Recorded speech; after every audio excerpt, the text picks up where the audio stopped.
Hello बच्चों, मैं हूं महिमा और मेरे साथ आज हम सॉल्व करेंगे वर्कशीट नंबर 21। ये वर्कशीट 25 ऑफ अगस्त 2021 के लिए है। आज हम क्लास 10th हिंदी की वर्कशीट सॉल्व करने जा रहे हैं। तो चलिए शुरू करते हैं आज की वर्कशीट। प्यारे बच्चों, पिछले दिनों हमने कस्बे के नागरिकों की आइडिया एवं हवलदार साहब के आश्चर्य के बारे में जानकारी प्राप्त की। तो चलिए आज हम उससे आगे पढ़ते हैं और देखते हैं कि लेखक हमें क्या जानकारी देते हैं। गद्यांश को पढ़कर प्रश्न हल कीजिए एवं अपनी जानकारी पुख्ता कीजिए। तो हमें क्या करना है, गद्यांश को पढ़ना है, समझना है और फिर प्रश्नों के उत्तर देने हैं।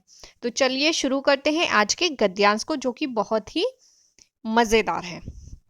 जीप कस्बा छोड़कर आगे बढ़ गई, तब भी हालदार साहब इस मूर्ति के बारे में सोचते रहे। किस मूर्ति के बारे में? नेताजी की जो मूर्ति चौराहे पे लगाई गई थी, जिसे देखकर वो आश्चर्यचकित हो गए थे, उसी मूर्ति के बारे में अभी भी हालदार साहब सोच रहे थे। अंत में इस निष्कर्ष पर पहुंचे कि कुल मिलकर कस्बे के नागरिकों का ये प्रयास सराहनीय है। कहा जाना चाहिए, महत्व मूर्ति के रंग रूप या कद का नहीं है, उस भावना का, वरना देशभक्ति भी आजकल मजाक की चीज होती जा रही है। तो हालदार साहब ये कहते हैं कि आजकल देशभक्ति लोगों में धीरे धीरे कम होती जा रही है और वहाँ कस्बे के लोगों में देशभक्ति थी, नेताजी का सम्मान था, इसी कारण से उन्होंने चौराहे पर कोशिश की, प्रयास किया और मूर्ति लगाई। ठीक है, तो वो कस्बे के लोगों को जो इन्होंने प्रयास किया उसके लिए सराहना करते हैं। ठीक है, दूसरी बार जब हालदार साहब उधर से गुजरे तो उन्हें मूर्ति में कुछ अंतर दिखाई दिया, यानी जो पहले उन्होंने मूर्ति देखी थी उसमें अभी में मूर्ति में डिफरेंस दिखाई दिया। ध्यान से देखा तो पाया कि चश्मा दूसरा है, यानी पहले जो चश्मा लगा था वो कोई दूसरा था, अभी चश्मा चेंज हो गया है। पहले मोटे फ्रेम वाला चौकोर चश्मा था, अब तार के फ्रेम वाला गोल चश्मा है। हालदार साहब का कौतुक और बढ़ा। वाह भाई, क्या आइडिया है! मूर्ति कपड़े नहीं पहन सकती पर चश्मा तो बदल सकती है। क्योंकि मूर्ति में चश्मा बना ही नहीं था, इसलिए असली चश्मा लगाया गया था।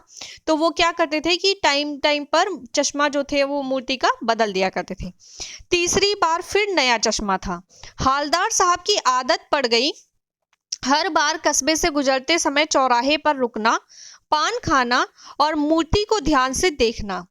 एक बार जब कौतूहल दुर्दमनीय हो उठा तो पान वाले से ही पूछ लिया, क्यों भाई, क्या बात है? यह तुम्हारे नेताजी का चश्मा हर बार बदल कैसे जाता है? क्योंकि जो मूर्ति में सुभाष चंद्र बोस नेताजी का जो मूर्ति बनाया गया था, उस मूर्ति में असली चश्मा लगाया गया था, तो वो लोग क्या करते थे, चश्मा चेंज कर देते थे। इसीलिए हालदार साहब ने पान वाले से पूछा कि आखिर चश्मा बार बार बदल कैसे जाता है। तो ये थी आज की वर्कशीट। चलिए इस पर बेस्ड आज के क्वेश्चंस देख लेते हैं। आइए अपनी जानकारी को परखें।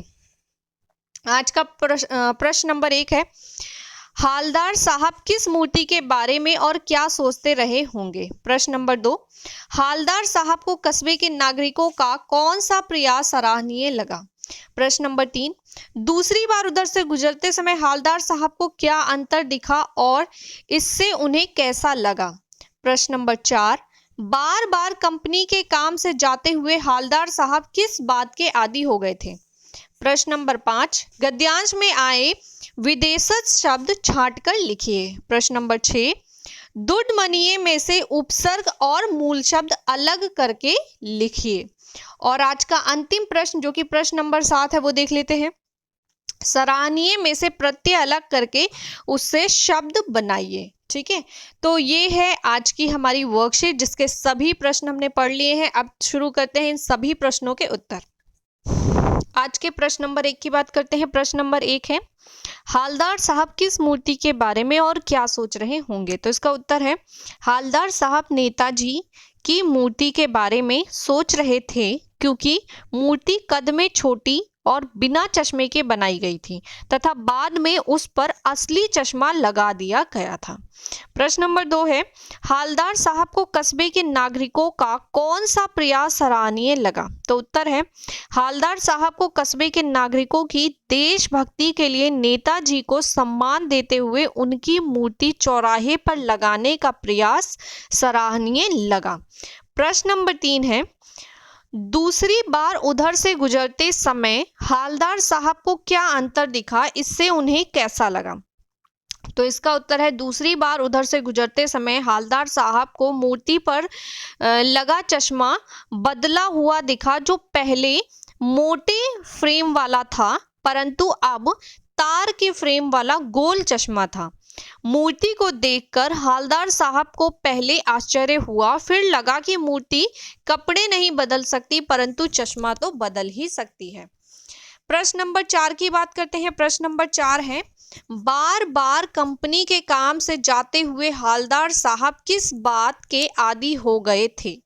उत्तर है, बार बार कंपनी के काम से जाते हुए हालदार साहब को आदत हो गई थी कि चौराहे पर रुकना, पान खाना और मूर्ति को ध्यान से देखना। प्रश्न नंबर 5 है, गद्यांश में आए विदेशज शब्द छांटकर लिखिए। तो गद्यांश में आए विदेशज शब्द हैं आइडिया, जीप, फ्रेम आदि। प्रश्न नंबर 6 है, दुर्मनीय में से उपसर्ग और मूल शब्द अलग करके लिखिए। तो उत्तर है, दुर्मनीय में दुर्त उपसर्ग और मनीय मूल शब्द है। अब हम बात करते हैं आज के 7वें और अंतिम प्रश्न की। आज का 7वां प्रश्न है, सराहनीय में प्रत्यय अलग करके उससे 2 शब्द बनाइए। तो उत्तर है, सराहना प्लस अनीय, ये है सराहनीय। इस शब्द में सराहना मूल शब्द जबकि अनीय प्रत्यय है। प्रशंसनीय और दयनीय अनीय प्रत्यय के 2 उदाहरण हैं। ठीक है, तो ये है आज की वर्कशीट जिसे हमने कंप्लीट कर लिया है। आई होप आपको समझ भी आया होगा। यदि वीडियो पसंद आई है तो आप वीडियो को लाइक, शेयर और चैनल को सब्सक्राइब ज़रूर करिए। मैं हूं महिमा और आपसे लेती हूं विदा। जल्द ही मिलूंगी आपको अगली वीडियो में बहुत ही मज़ेदार नए टॉपिक के साथ।